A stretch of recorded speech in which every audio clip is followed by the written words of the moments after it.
Pride and Prejudice by Jane Austen. Chapter 27. With no greater events than these in the Longbourn family, and otherwise diversified by little beyond the walks to Meryton, sometimes dirty and sometimes cold, did January and February pass away. March was to take Elizabeth to Hunsford. She had not at first thought very seriously of going thither, but Charlotte, she soon found, was depending on the plan, and she gradually learned to consider it herself with greater pleasure as well as greater certainty. Absence had increased her desire of seeing Charlotte again, and weakened her disgust of Mr. Collins. There was novelty in the scheme, and as, with such a mother and such uncompanionable sisters, home could not be faultless, a little change was not unwelcome for its own sake. The journey would moreover give her a peep at Jane, and in short, as the time drew near, she would have been very sorry for any delay. Everything, however, went on smoothly, and was finally settled according to Charlotte's first sketch. She was to accompany Sir William and his second daughter. The improvement of spending a night in London was added in time, and the plan became perfect as plan could be. The only pain was in leaving her father, who would certainly miss her, and who, when it came to the point, so little liked her going that he told her to write to him, and almost promised to answer her letter. The farewell between herself and Mr. Wickham was perfectly friendly, on his side even more. His present pursuit could not make him forget that Elizabeth had been the first to excite and to deserve his attention, the first to listen and to pity, the first to be admired. And in his manner of bidding her adieu, wishing her every enjoyment, reminding her of what she was to expect in Lady Catherine de Bourgh, and trusting their opinion of her, their opinion of everybody, would always coincide, there was a solicitude, an interest which she felt must ever attach her to him with a most sincere regard, and she parted from him convinced that whether married or single, he must always be her model of the amiable and pleasing. Her fellow-travellers the next day were not of a kind to make her think him less agreeable.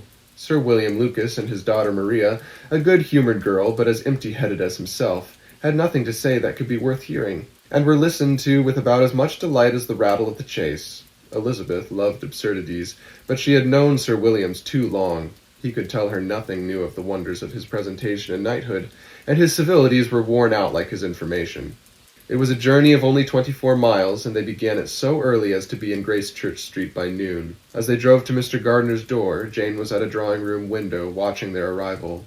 When they entered the passage, she was there to welcome them, and Elizabeth, looking earnestly in her face, was pleased to see it healthful and lovely as ever. On the stairs were a troop of little boys and girls, whose eagerness of their cousin's appearance would not allow them to wait in the drawing-room, and whose shyness, as they had not seen her for a 12-month, prevented their coming lower. All was joy and kindness. The day passed most pleasantly away, the morning in bustle and shopping, and the evening at one of the theatres. Elizabeth then contrived to sit by her aunt. Their first subject was her sister, and she was more grieved than astonished to hear, in reply to her minute inquiries, that though Jane always struggled to support her spirits, there were periods of dejection. It was reasonable, however, to hope that they would not continue long.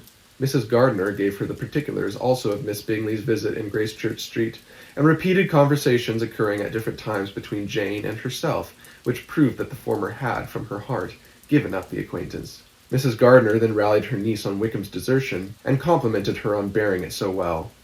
"But, my dear Elizabeth," she added, "what sort of girl is Miss King? I should be sorry to think our friend a mercenary." "Pray, my dear aunt, what is the difference in matrimonial affairs between the mercenary and the prudent motive?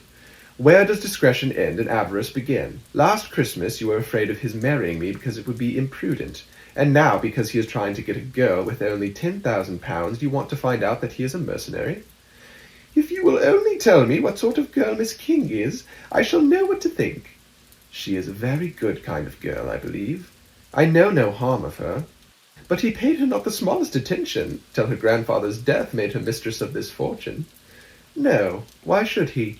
If it was not allowable for him to gain my affections because I had no money, what occasion could there be for making love to a girl whom he did not care about, and who was equally poor?" "But there seems indelicacy in directing his attentions towards her so soon after this event. A man in distressed circumstances has not time for all those elegant decorums which other people may observe. If she does not object to it, why should we? Her not objecting does not justify him. It only shows her being deficient in something herself, sense or feeling." "Well," cried Elizabeth, "have it as you choose. He shall be mercenary, and she shall be foolish." "No, Lizzie, that is what I do not choose. I should be sorry, you know, to think ill of a young man who has lived so long in Derbyshire. Oh, if that is all, I have a very poor opinion of young men who live in Derbyshire, and their intimate friends who live in Hertfordshire are not much better.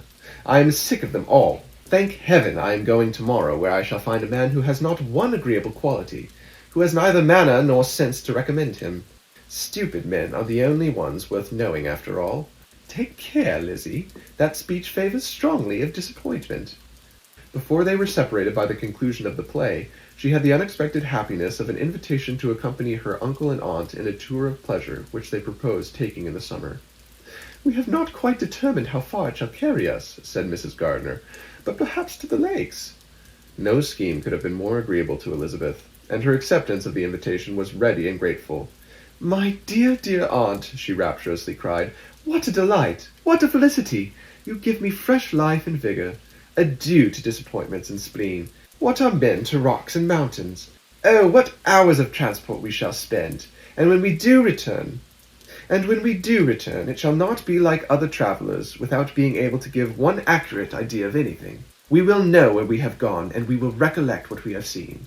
Lakes, mountains, and rivers shall not be jumbled together in our imaginations, nor, when we attempt to describe any particular scene, will we begin quarrelling about its relative situation. Let our first effusions be less insupportable than those of the generality of travellers." End of chapter 27.